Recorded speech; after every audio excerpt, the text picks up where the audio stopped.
Gente, que ambiente, hein? Que ambiente de valorização da presença de Deus. Você sabe disso, né? Deus está em todo lugar, amém? Mas Ele não se manifesta em todo lugar. Deus, Ele se manifesta onde Ele é honrado, onde Ele é valorizado.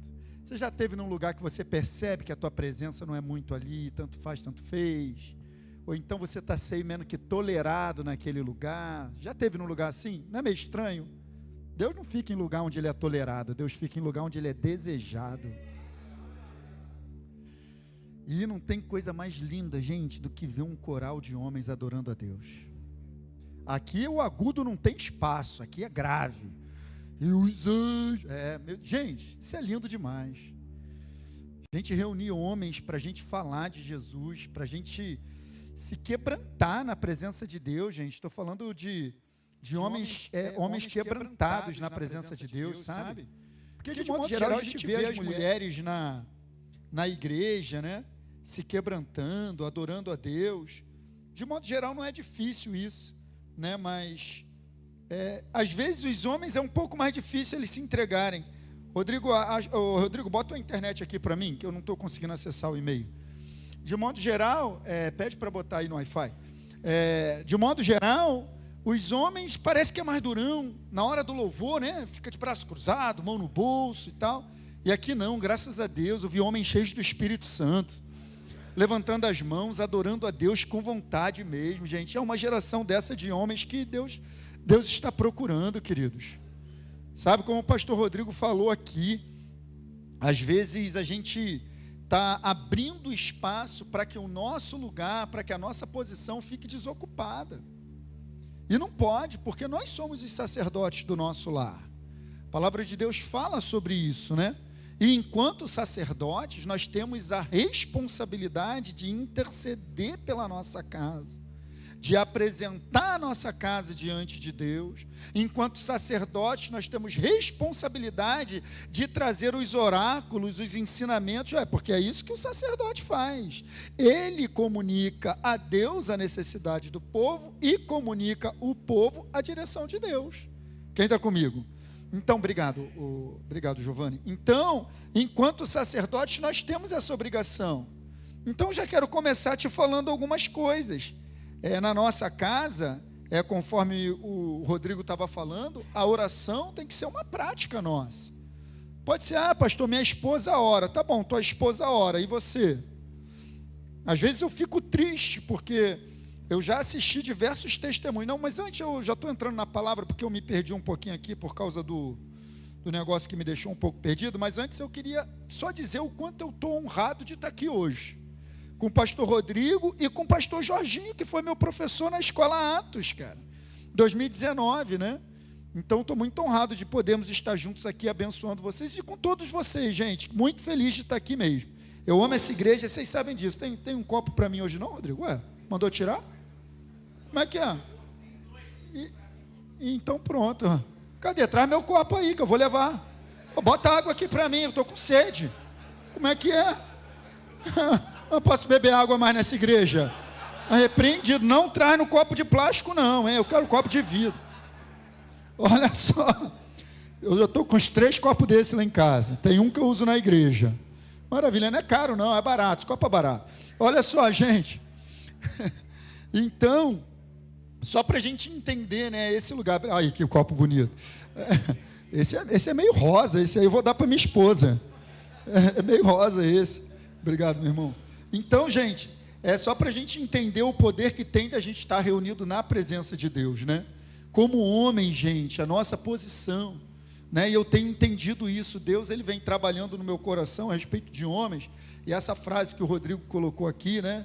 Sobre se você quer mudar uma sociedade, algo assim, começa mudando os seus homens. É isso aí. Eu entendi isso também. Tudo começa por nós.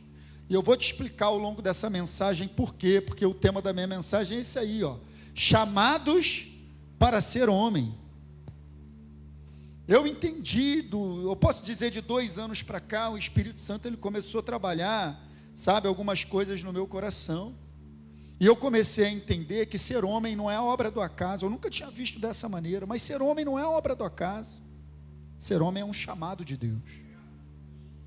Não foi à toa que esse espermatozoide fecundou aquele óvulo. Poderia ter nascido menina. Sabia que você poderia ter nascido menina? Mas você nasceu homem. Então você foi chamado para ser homem. Não foi obra do acaso. Deus determinou que você nascesse homem. Assim como tem um chamado pastoral, tem diversas chamadas dentro da igreja, ser homem é um chamado de Deus. E esse chamado, como todo chamado, ele vem carregado de muitas responsabilidades. Às vezes, eu mesmo já tive essa visão muito errada de que ser chamado por Deus é um grande privilégio. E do ponto de vista do mundo do espírito mas naturalmente é muito mais responsabilidade do que privilégio. Porque a Bíblia diz que os líderes, os que são chamados, eles são julgados com maior rigor. A Bíblia diz que os que são chamados darão conta a Deus das almas que Deus entregou na mão deles para cuidar. Isso não tem nada a ver com privilégio, isso tem a ver com responsabilidade. E ser homem é um chamado, você também vai dar conta de coisas a Deus, porque Ele te chamou para ser homem. Então existem responsabilidades atreladas a isso. Então, eu entendo que uma reunião como essa, gente, no mundo do espírito é poderosa demais. Imagine se cada homem hoje aqui volta para sua casa posicionado em Deus. Que revolução que esse bairro não vai sofrer. Imagina você voltando para casa cheio de Espírito Santo, tomando a tua posição como sacerdote, botando a tua família para orar, orando de joelho pela tua casa, decidido a estudar a Bíblia como nunca antes, decidido, pastor Rodrigo, conta comigo, eu quero servir na igreja. Imagina você posicionado em Deus, imagina essa quantidade de homens posicionados em Deus, a revolução que não vão causar. Por isso uma reunião como essa é tão poderosa. Falar a homens é um privilégio, porque falar a homens é falar a líderes. Falar a homens é falar, ainda que não seja uma reunião de liderança, mas aqui é uma reunião de liderança e de pastores. Eu costumo dizer, toda cerimônia de casamento é também uma ordenação pastoral. Porque o cara vai para casa, ele já tem uma ovelha para cuidar, a sua esposa. Você é pastor da sua esposa. Você é o pastor dos seus filhos. Você é o pastor da tua casa. Falar a homens é falar a pastores. É falar a líderes espirituais.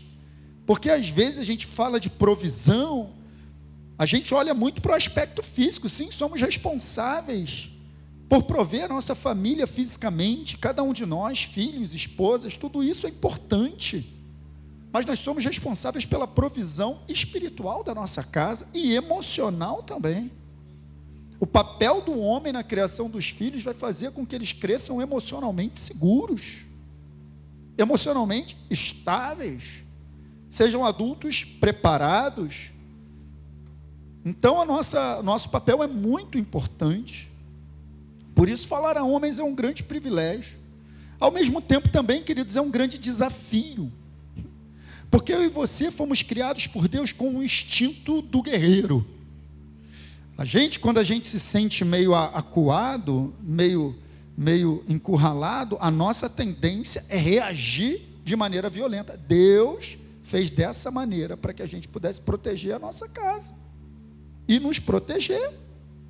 Então, muitas vezes, como o Fabrício falou aqui, eu tenho falado sobre isso muito lá na igreja, muitas vezes a gente toma uma palavra que nos confronta como afronta, e não é. Então você não pode tomar nada do que for falado aqui como afronta, porque a afronta visa te humilhar, visa te diminuir, o confronto visa te promover. Não tome confronto como afronta, senão você vai ficar ofendido e o teu coração vai se fechar. E num público masculino isso é muito fácil de acontecer. Eu não sou melhor do que você em nada, nenhum dos pastores que vai subir aqui. Não somos melhores. Eu creio que tem homens aqui que cuidam da família melhor do que eu, cuidam dos filhos melhor do que eu. O Rodrigo é um baita de um exemplo para mim nessa área. Um baita de um exemplo. Cuidam da família melhor do que eu, cuidam dos filhos melhor do que eu, sabe? Mas aprove a Deus que nós estivéssemos aqui nessa posição como instrumentos de Deus para a tua vida. Então abre o teu coração para aquilo que Deus quer falar contigo, amém, queridos? Então, A sociedade, por que ser homem tem tanta responsabilidade envolvida, gente? E por que é só a gente olhar para a maneira como o inferno trabalha contra a figura masculina? Porque a sociedade espera muito da figura masculina. Sabia que se você estiver num local e acontecer algo de perigo, alguma coisa, e você for o único homem, vai todo mundo olhar esperando uma reação tua? Sabia disso? Se acontecer um negócio, um sinistro, um negócio, vai todo mundo esperar que você faça alguma coisa, porque a sociedade espera muito dos homens, a nossa família espera muito dos homens, todos esperam muito do homem, porque Deus colocou a gente nessa posição de liderança, e o inferno ele tem tentado minimizar isso ao longo dos anos, ao longo dos tempos, com o advento do feminismo, entre todas as outras teorias demoníacas, movimentos demoníacos para diminuir a importância, a relevância e o poder de influência da figura masculina, mas não vai conseguir destruir, porque foi Deus que criou dessa maneira. O homem continua sendo uma liderança poderosa para influenciar. Simplesmente por sermos homens já estamos em posição de liderança, quer você queira ou não queira. Você é homem, você já nasceu para liderar. Não tem escolha, e o inferno sabe muito bem disso. Ele sabe que um homem muito bem posicionado, ele pode causar um grande prejuízo no inferno, gente. Assim como um homem mal posicionado, um homem, sem direção de Deus, ele pode causar grande prejuízo à sua casa. Você está entendendo o que eu estou falando? O inferno sabe disso. Será que é à toa que nos tempos de Moisés se levantou uma perseguição contra o sexo o quê? E nos tempos de Jesus? Mesma coisa. Que fúria é essa contra a figura masculina? Porque eu e você representamos uma ameaça para o inferno. E ele sabe disso. E ele vai querer nos destruir. Porque a nossa postura vai fazer toda a diferença. Se a gente começar a olhar, e eu quero trazer alguns exemplos de alguns homens de Deus inicialmente, para você entender como é que o posicionamento desses homens preservou toda a sua casa e a sua família. A gente pode começar, por exemplo, falando de Noé. Noé foi um homem que teve um posicionamento maravilhoso. É lindo poder ver Deus dando testemunho dele, de que ele era íntegro, no meio de uma geração corrompida. Olha como é que está escrito na própria palavra. A Noé, porém, o Senhor mostrou benevolência, ou seja, em meio a uma geração totalmente corrompida, onde Deus havia decidido destruir toda a humanidade que ele havia criado, por causa da corrupção do gênero humano, mas Noé era um homem diferente no meio da sua geração.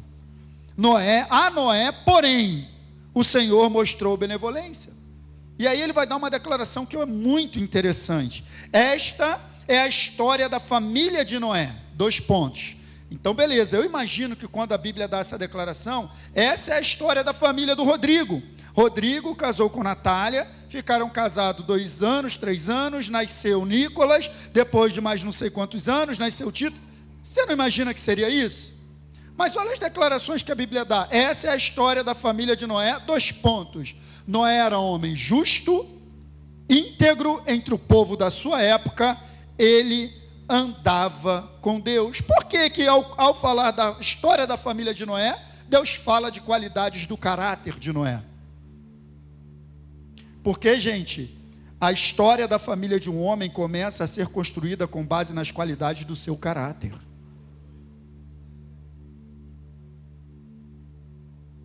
Tudo começa por nós. E Noé tinha qualidades que não são super qualidades. Íntegro, no meio do povo da sua época, homem temente a Deus, justo, ele andava com Deus. Qual é a dificuldade de nós assumirmos e tomarmos posse dessas qualidades sobre a nossa vida? Não é um super-homem, é um homem justo, íntegro, não se corrompia, não imitava a prática dos homens da sua época, era separado, andava com Deus. Deus mostrou características suficientes para fazer a diferença no tempo de Noé e no tempo de hoje também, gente. Quem está entendendo? Exatamente. A gente poderia também falar um pouquinho de Jó, porque eu acho maravilhoso, gente, o relato que não é Deus. Deus, a gente sabe do relato que Deus dá a respeito de Jó, sim ou não? A gente sabe, ele fala características também maravilhosas, até parecidas com as características de Noé. Mas eu acho legal pra caramba o relato que Satanás dá ao olhar para Jó. Olha o relato que Satanás tinha quando olhava para Jó. Porque ele vai na presença de Deus, e aí Deus fala para ele: tem visto meu servo Jó? Homem reto, temente a Deus, se desvia do mal. Aí Satanás vira para Deus e fala assim, ó: acaso não puseste uma cerca em volta dele? Em volta só dele? Da família dele? Em volta só dele e da família dele? E de tudo quanto ele possui? Tu mesmo tens abençoado o que, gente? Tudo o que ele faz, de modo que todos os seus rebanhos estão espalhados sobre toda a terra. Olha a visão que Satanás tinha da vida de Jó. Cara, eu estou olhando para ele e eu estou vendo ele cercado. Eu não posso tocar. Tem uma cerca em volta dele, tem uma cerca em volta da casa dele, tem uma cerca em volta de tudo dele, e tu tem abençoado ele, ele se multiplica. Cara, não tem como eu tocar nem nele, nem na família dele, nem no que é dele. Mas essa declaração do verso 10 não é do nada, é consequência. Ó, a declaração que o diabo dá de Jó no verso 10 é consequência da declaração que Deus dá de Jó no verso 8. Disse então o Senhor a Satanás: reparou em meu servo Jó? Não há ninguém na terra como ele, irrepreensível, íntegro, homem que teme a Deus e evita o mal. Características suficientes para que ele, toda a sua casa e todos os seus bens estivessem protegidos. Um homem posicionado protege toda a sua casa. Porque Satanás não podia entrar. Depois você sabe de tudo que aconteceu na história, e houve aprovação até pela permissão de Deus, mas a verdade é essa: a autoridade que está sobre a vida do homem, se ele se posiciona em Deus, toda a sua casa está protegida. Agora também, se ele faz besteira, gente, toda a sua casa está exposta. Quem está entendendo o que eu estou falando? Legal. Então a influência da figura masculina sobre a família é muito grande. Deus colocou isso sobre a vida do homem. Foi Deus que colocou esse poder de influência, gente. Não foi o inferno, não. A gente pode falar também de Josué, capítulo 24, verso 15, quando ele declara, eu não sei se eu coloquei ali, acho que não. Preste atenção: eu e a minha casa serviremos ao Senhor. Quem conhece esse verso? Eu e minha casa serviremos ao Senhor. Mas muito mais do que uma declaração profética, esse verso é uma tomada de decisão. Porque eles estão num tempo de renovação de aliança. E Josué, olha só, vocês decidam aí a quem vocês vão servir. Se vocês vão servir aos deuses dos seus antepassados, além do Eufrates, tal, só sei o seguinte: eu e a minha casa serviremos ao Senhor. Ou seja, eu vou servir a Deus e o meu poder de influência vai fazer com que a minha casa sirva a Deus junto comigo. Essa é a declaração. Porque o poder de influência da figura masculina é muito grande. É a mesma declaração que o apóstolo Paulo dá para aquele carcereiro. Cara, o que eu vou fazer agora e tal? O que você vai fazer agora? Crê no Senhor Jesus e será salvo. É muito mais do que uma declaração profética, é uma declaração do poder de influência na figura masculina. Então preste atenção, gente. Existe um chamado sobre a vida do homem para influenciar a sua casa, gente. Eu te provo, escuta o que eu vou te dizer. Pesquisas mostram que se uma família, os dois não são cristãos, se os dois não são cristãos, pega essa, Giovanni, e a mulher se converte primeiro, abaixo de 20% dos homens acompanham a decisão da mulher. É muito fácil a gente encontrar uma mulher sem o esposo na igreja, sim ou não? Uma mulher que o esposo ainda não é crente, sim ou não? É fácil. Agora, as pesquisas mostram que é quando acontece o contrário, quando é o homem que entrega a sua vida a Jesus primeiro, a porcentagem sobe para quase 90% das mulheres acompanham a decisão do marido. Dificilmente você vai ver um homem na igreja sem sua esposa. poder de influência que Deus colocou sobre a vida do homem. Vocês estão entendendo o que eu estou dizendo? Isso é muito sério, gente. Existe um chamado sobre a vida do homem para influenciar a sua casa, para liderar a sua casa. Agora, infelizmente, o que eu vejo muito no nosso meio, tendo em vista um pouquinho desse conceito que eu falei no início, de nós termos um instinto de proteção, e até mesmo um instinto de reações, até mesmo com a força física, porque a nossa composição física foi feita diferente da mulher, não é à toa, né? Mas eu vejo muita distorção também na maneira de se liderar. Porque que nós fomos chamados para liderar, ninguém tem dúvida. Agora, como essa liderança deve ser exercida, é que eu vejo muita confusão. Porque, infelizmente, o inferno distorceu a posição da figura masculina e, infelizmente, os homens começam a usar uma força física, ou a força do braço, ou a força de uma imposição, ou querendo até usar o seu poder de influência, que era para influenciar a sua casa para o bem, ou para proteger a sua casa, ele começa a usar contra a sua própria casa e a sua família, querendo impor a sua vontade e os seus desejos. E isso é que a gente tem que tomar cuidado. Então, eu quero ler um texto aqui, bem rapidinho, eu vou ler alguns versos, porque eu quero trazer um entendimento sobre esse texto, porque eu quero falar para sacerdotes, eu quero falar para homens que foram chamados para ser homem e ocupar a posição de homem, amém, gente? Abre a tua Bíblia aí, mas eu botei ali, se você não quiser abrir não tem problema, agora eu lembrei que eu botei, tá? Efésios capítulo 5, esse texto é muito conhecido, tá? Eu quero que você preste atenção na leitura, nós vamos ler do verso 21 até o verso 33, olha só o que está escrito: sujeitem-se uns aos outros no temor de Cristo. Mulheres, sujeitem-se a seus maridos como ao Senhor, pois o marido é o cabeça da mulher, como também Cristo é o cabeça da igreja, que é o seu corpo, do qual ele é o Salvador. Assim como a igreja está sujeita a Cristo, também as mulheres estejam em tudo sujeitas a seu marido.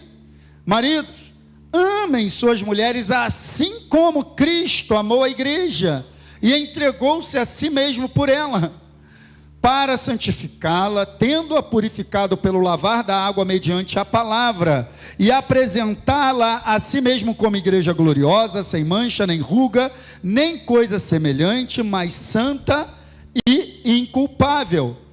Assim também, o marido deve amar a sua esposa como ama seu próprio corpo. Quem ama sua mulher, ama a si mesmo.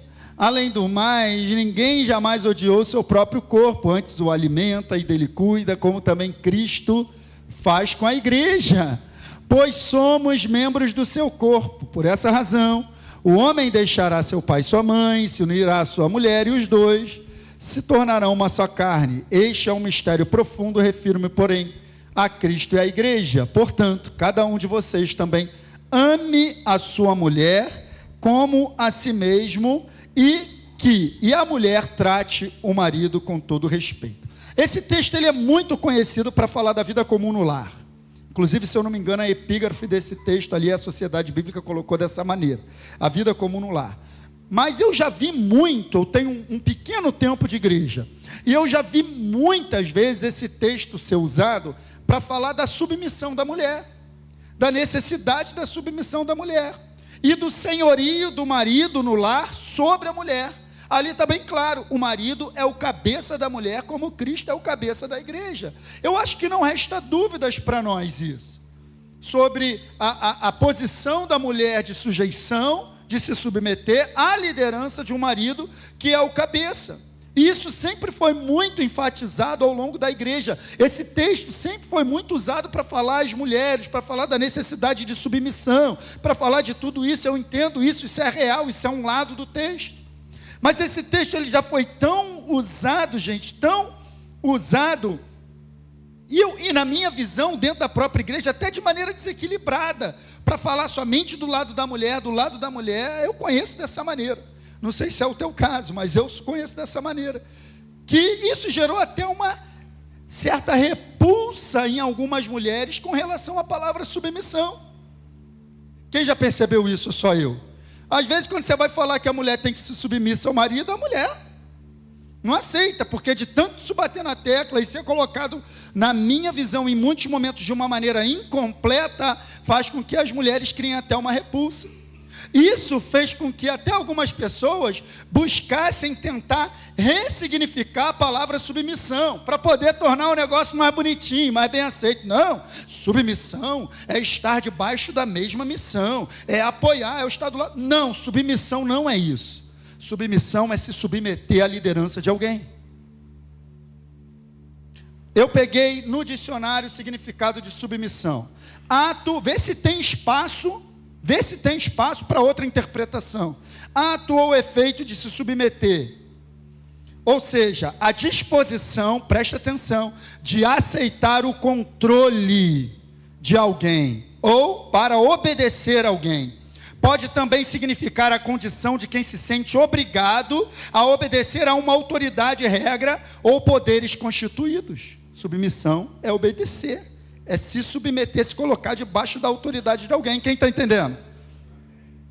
Olha algumas palavras que são sinônimos de submissão, só para você entender. Olha aí, ó: subordinação, subjugação, dominação, jugo, resignação, servidão, sujeição e até vassalagem.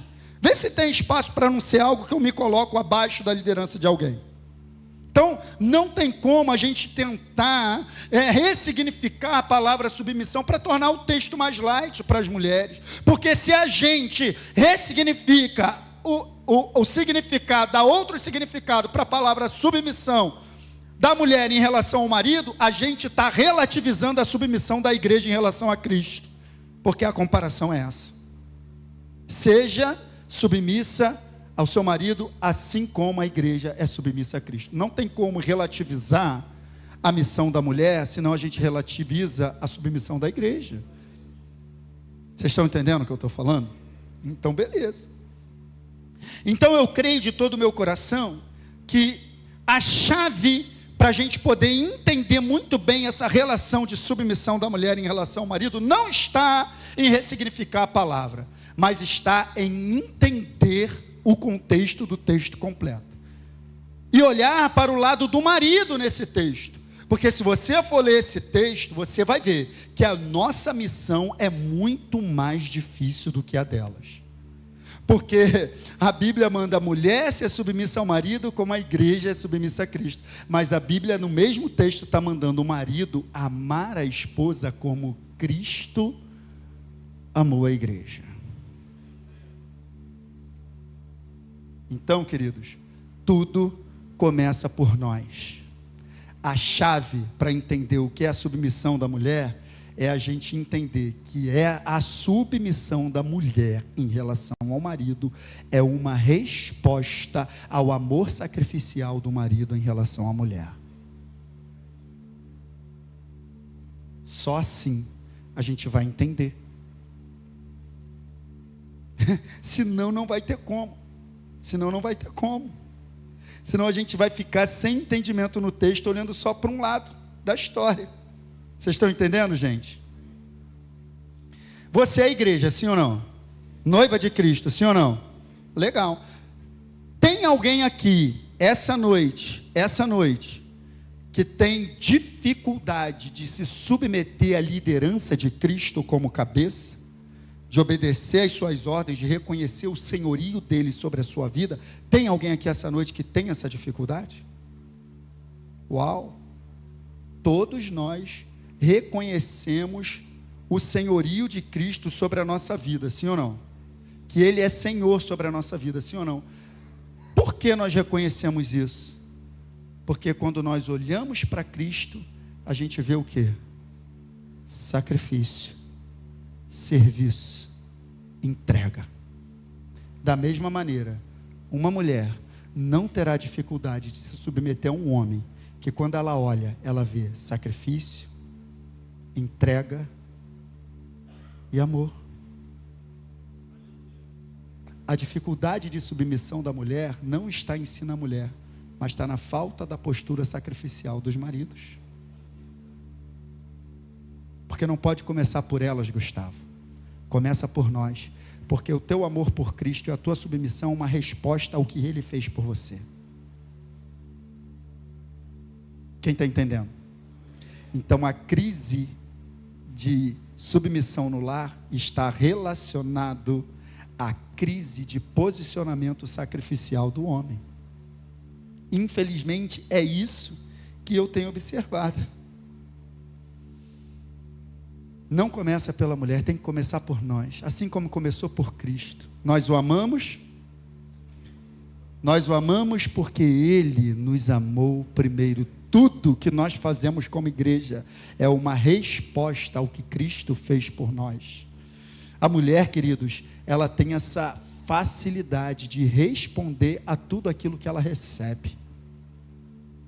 Não vai ter dificuldade. Se você começa a injetar amor, atenção, sacrifício, carinho, você vai receber de volta, porque a mulher, ela foi programada para responder. Agora, se você é desatento, se você não se sacrifica, se você passa insegurança, ela também vai responder a isso. Quem está entendendo o que eu estou falando? Por isso a gente precisa ter muito cuidado da maneira como a gente está se colocando como cabeça do lar, porque liderança no lar não se exerce com autoritarismo, mas com autoridade. As duas palavras são parecidas na pronúncia, mas não tem nada a ver uma com a outra. A autoridade você só conquista mediante serviço e mediante sacrifício. A autoridade que Cristo conquistou, queridos, Ele só conquistou porque Ele se humilhou, porque Ele serviu, porque Ele foi capaz de ser obediente até a morte, morte de cruz. Quem está entendendo o que eu estou falando? Então, o primeiro passo que nós como homens devemos dar em relação à nossa busca pela autoridade no lar, e não pelo autoritarismo, mas pela autoridade no lar, é nos humilharmos diante de Deus e estar dispostos a obedecê-lo até a morte.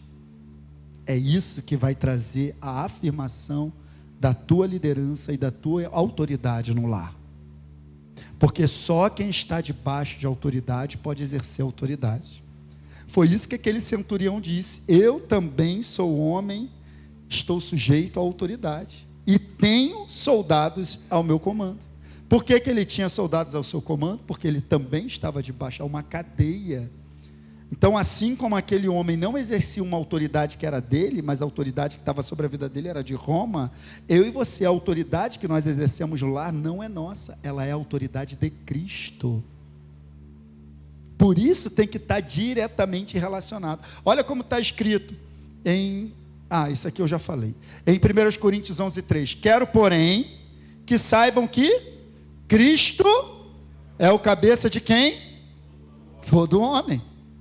O homem é o cabeça da mulher. E Deus é a cabeça de Cristo.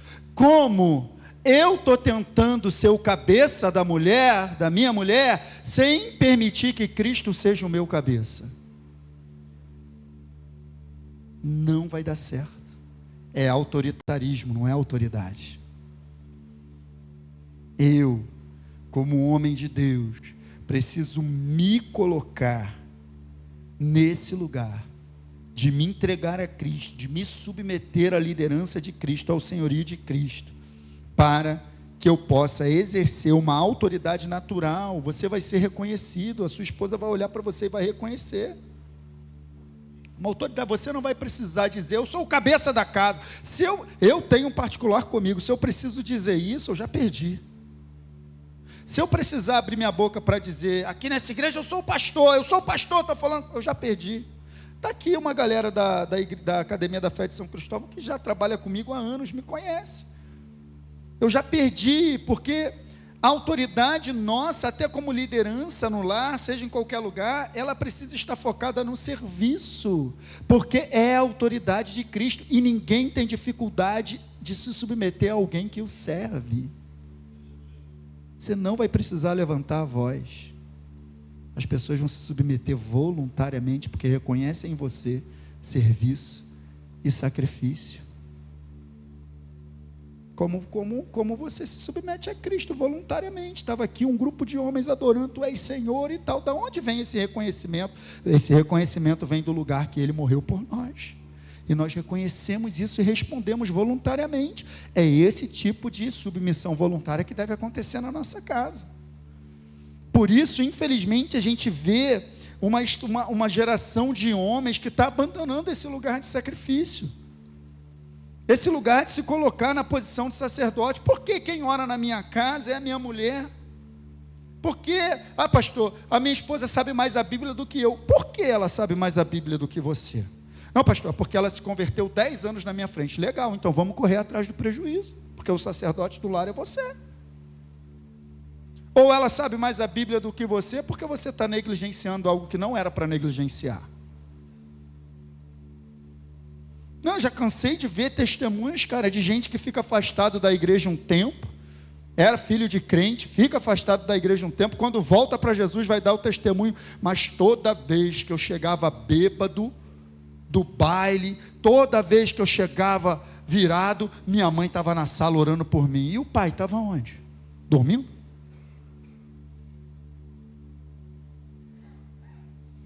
Onde está o sacerdote? Todo espaço, anota essa frase, todo espaço vago vai ser ocupado. Se você não assumir o seu lugar, a sua mulher vai ter que assumir. Ela vai ficar sobrecarregada e ela não vai conseguir se submeter a você. Porque ela não está vendo um sacerdote na casa dela. Ela não está vendo a posição de sacerdote ocupada. Ela vai se submeter a quem? Eu até botei essa frase. Então a crise na família começa pela crise na liderança masculina, gente. Pode ter certeza disso. Por isso uma reunião como essa é tão poderosa. Uma reunião de alinhamento de coração, de alinhamento de propósito, uma reunião de posicionamento. Ninguém veio aqui bater em você não, vim aqui me unir com você nas nossas fraquezas para a gente assumir o nosso lugar. Uma geração fraca, gente. Uma geração de homens que não se mexem, que estão acomodados. Eu tenho visto isso. O pastor Rodrigo comigo falou aqui coisas. A gente recebe pessoas no gabinete, não só da nossa igreja, de vários lugares, pessoas que conversam com a gente, seja no trabalho. Os homens estão fracos, os homens não estão assumindo a sua posição. Gente, às vezes o cara está passando por um momento difícil. Legal, o cara está desempregado, isso acontece com todo mundo, emprego falta, mas trabalho não. Vamos fazer alguma coisa para trazer a comida para casa, gente. Até porque a única vez que a mulher que trouxe comida deu problema lá no Éden.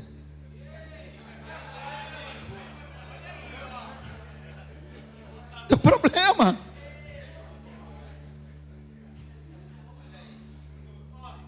Não, vamos fazer algo. Gente, nada é mais poderoso. Escute o que eu vou te falar. Nada é mais poderoso do que a tua mulher te ver cansado depois de um dia de trabalho pela família.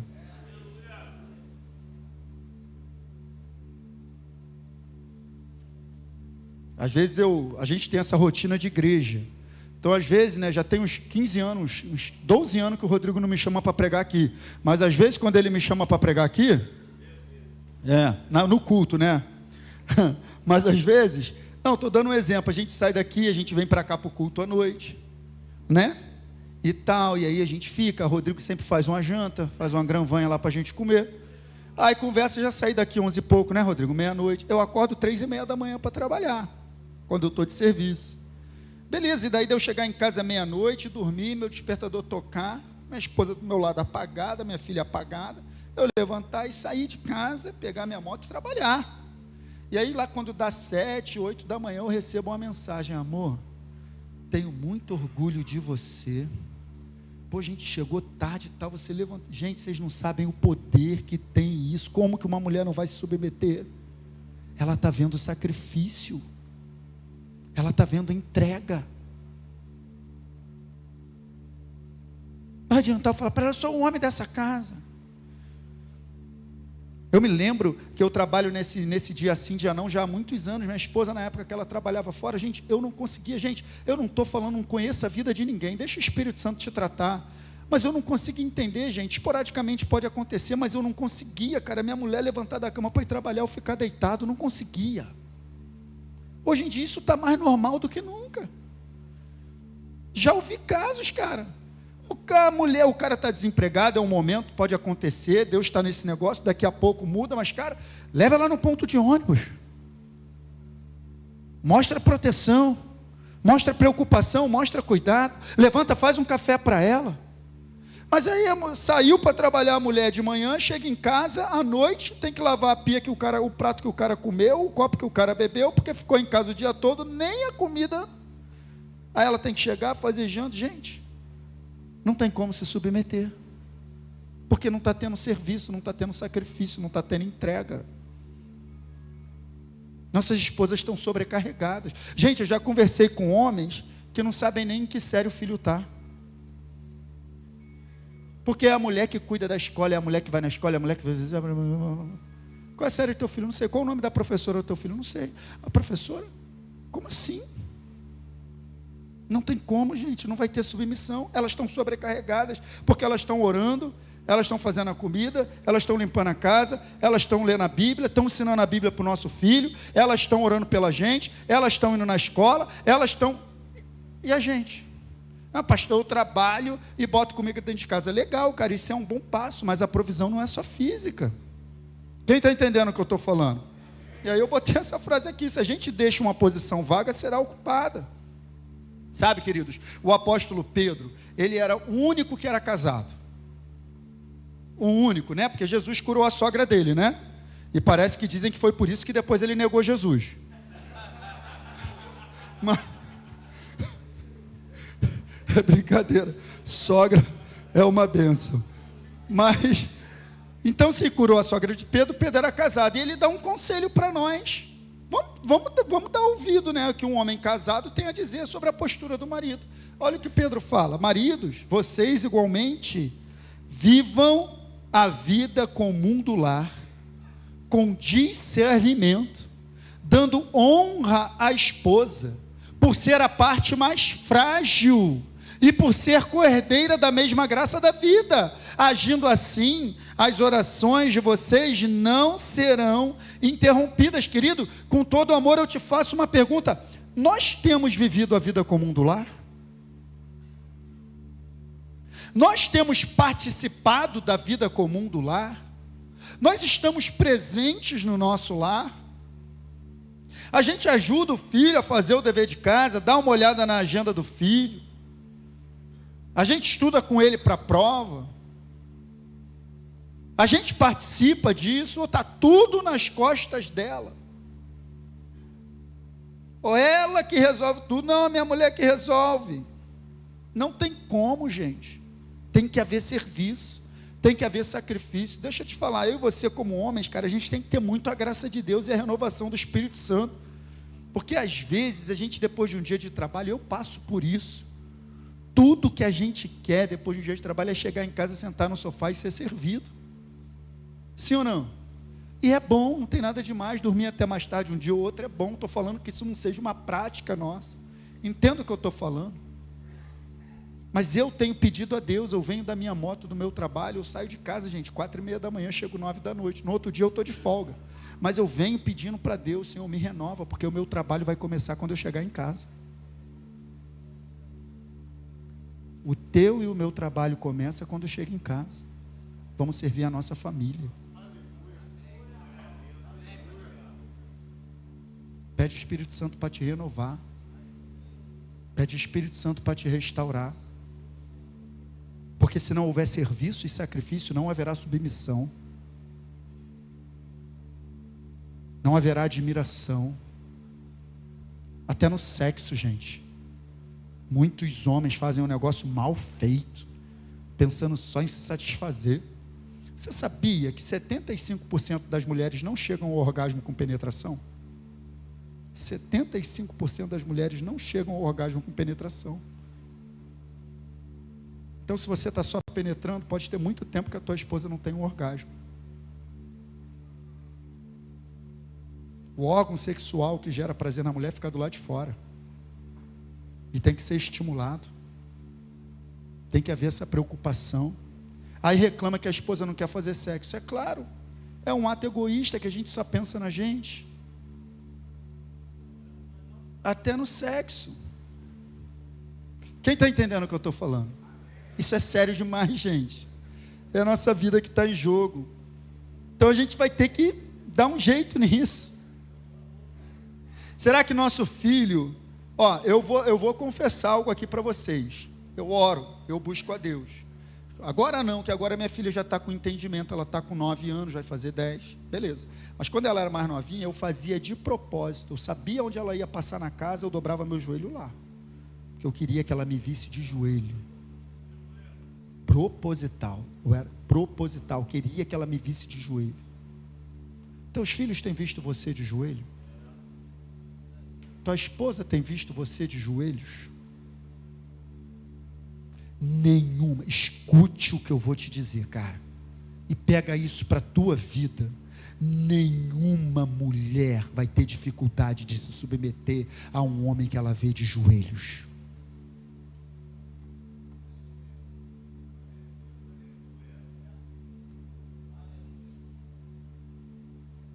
Porque se eu perguntar aqui para você, de repente, quem aqui daria vida agora? Digamos que você está numa situação de risco, você tem que dar vida pela sua família, pela sua casa, a vida física. Quem faria isso aqui? Quem faria isso? Todos nós, cara. Tem dificuldade nisso, só que eu tenho uma novidade para te contar. Pode ser que você nunca passe por uma situação em toda a tua vida que te exija isso. De você ter que lutar fisicamente a ponto de dar a vida pela tua família. Mas sabe o que a Bíblia diz? A nossa luta não é contra carne e sangue. Então, dar a vida pela família, aqui na minha casa não. Aqui na vida da minha família não. Aqui nos meus filhos não. Em nome de Jesus eu dou ordem, eu me posiciono. Eu estou disposto a dar vida física, mas eu estou disposto a ficar de joelho pela minha casa, me posicionando para defender a minha casa no mundo do espírito, porque a nossa luta não é física, é espiritual, não é contra carne e sangue, mas é principados, potestades, príncipe das trevas deste século, hostes espirituais da maldade nas regiões celestiais, que querem destruir a nossa casa. Na nossa casa não, em nome de Jesus, na nossa casa não, na nossa casa não.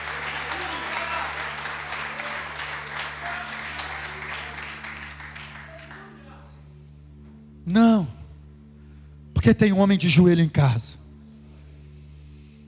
porque tem homem lendo a Bíblia em casa, porque tem homem sendo vulnerável, porque tem homem chamando o pastor, como foi falado pelo pastor Rodrigo: me ajuda, pastor, senão eu vou fazer uma besteira. Gente, a nossa mulher precisa se sentir segura do nosso lado. Mulher ele precisa de segurança. Como que uma mulher vai se sentir segura se ela não pode saber a senha do teu celular? Por que ela não pode saber a senha do teu celular? O que tem lá? Você acha que isso passa segurança para ela? Como que ela vai se sentir segura se você ainda não assumiu ela, casando com ela no papel? E ela está há anos: vamos casar. Não, vamos casar. Assume, porque homem assume, cara. Vai lá diante do juiz e assume: ela é minha mulher. Bota o teu nome nela. Passa segurança para ela. Como que ela vai se sentir segura se você, cheio de conversinha estranha no WhatsApp com outras meninas, chega na igreja, abraça todo mundo, mas não abraça ela em casa? Como que ela vai se sentir segura? Como que ela vai se sentir amada, desejada a ponto de se submeter? Não tem como, gente. Aí depois fala assim: a mulher gosta de dinheiro. Não, mulher não gosta de dinheiro, mulher gosta de segurança. E às vezes elas olham para o dinheiro como segurança. Mas não é questão de dinheiro, é que elas querem segurança. O anseio da mulher é se sentir segura. E o dinheiro traz essa falsa sensação de segurança, que a gente sabe que a segurança está em Cristo Jesus, não está no dinheiro. Ah, me trocou porque o cara tinha dinheiro, porque o cara passava segurança que você não passou. Às vezes é isso. É lógico, gente, que tem mulher fazendo besteira aí também. Eu não vou aqui anular tudo isso, mas, gente, eu não estou falando com mulher hoje, eu estou falando com homens. Hoje o papo é nosso. Não tem como, gente. Às vezes, gente, uma família está passando por um momento difícil, até para ir no serviço social da cesta básica, quem vai é a mulher. Por que você não foi lá falar com o teu pastor? Ou falar no serviço social da igreja: olha só, estou passando um momento difícil, estou precisando de uma ajuda. Não exponha a tua esposa, proteja ela, dando honra como vaso mais frágil. Muita gente fala que a Bíblia é um livro machista por causa disso. A Bíblia não é um livro machista, a Bíblia é um livro onde a mulher sempre foi protegida. Protegida. Ah, mas o pai dela tem um dinheirinho, pastor. Eu falei com ela para falar com o pai dela para ajudar a gente, que a gente está passando um sufoco. É mesmo? Então você vai lá, cara. Você é o provedor da tua casa. Você é o provedor da tua mulher, não é mais o pai dela. No momento que ela casou com você, você se tornou o provedor dela. O pai dela foi o provedor dela até casar contigo. Então você vai lá, meu sogro.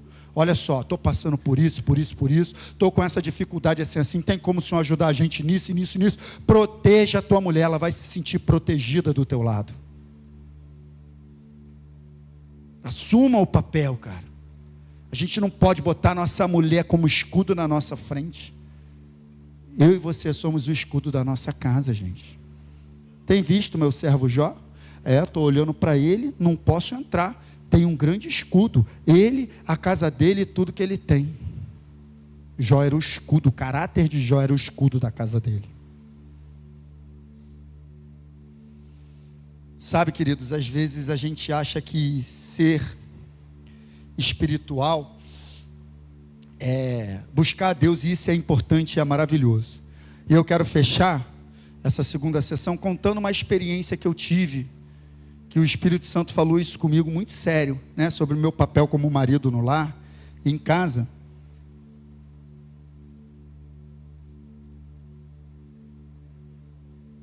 Vou esvaziar o copo para levar, que está acabando.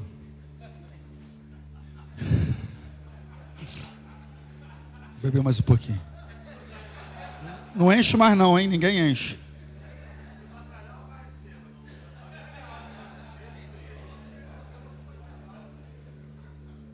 A gente tinha tido um desses dias corridos, né, de igreja. Quem é pastor de igreja sabe o que eu estou falando. Não vai na casa do pastor segunda-feira, que é uma bagunça só. Não dá para receber ninguém. É difícil. Nosso final de semana, gente, é atropelado. Beleza. Então, um dia desse, eu estava de folga, né? E eu sempre, quando eu estou de folga, eu aproveito para ter um tempo de melhor qualidade com Deus. Eu gosto de acordar e ficar um bom tempo com Deus, coisa que às vezes quando eu estou de serviço não dá, porque eu já acordo 3 e pouco da manhã, então vou orando na moto, vou orando no carro, enfim. Mas quando eu estou em casa, não, separo um tempo legal. Beleza, aí eu acordei num desses dias, eu sabia que a pia tinha dormido lotada de louça. Porque naquele cansaço de igreja, vai para cá, vai para lá, ela realmente não lavou a louça, foi dormir, e a louça ficou lá na pia, uma montoeira de louça. Gente, eu entrei na cozinha, olhei para a louça. Não, agora eu vou orar. Não posso lavar a louça, que eu vou o quê? Não é uma boa desculpa? Pô, vou buscar Deus, eu sou o sacerdote do lar. Vou orar, vou buscar Deus, vou ler a Bíblia. Agora é meu estudo, depois quando ela acordar, ela lava. Gente, sem brincadeira, saí da cozinha, que eu fui lá tomar um copo d'água, tomei um copo d'água, botei mais um copo na pia. Quando ela acordar, ela lava, porque eu vou orar.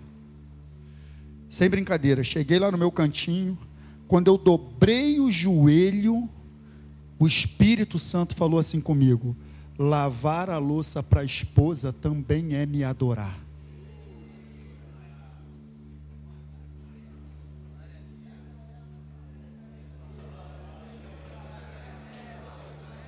Eu entendi o que é que ele quis dizer com isso.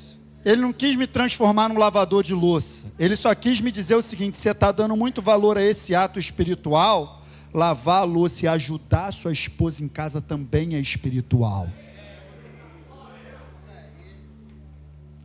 E aí eu enfiei meu rabinho entre as pernas, porque quando Deus fala, não, né?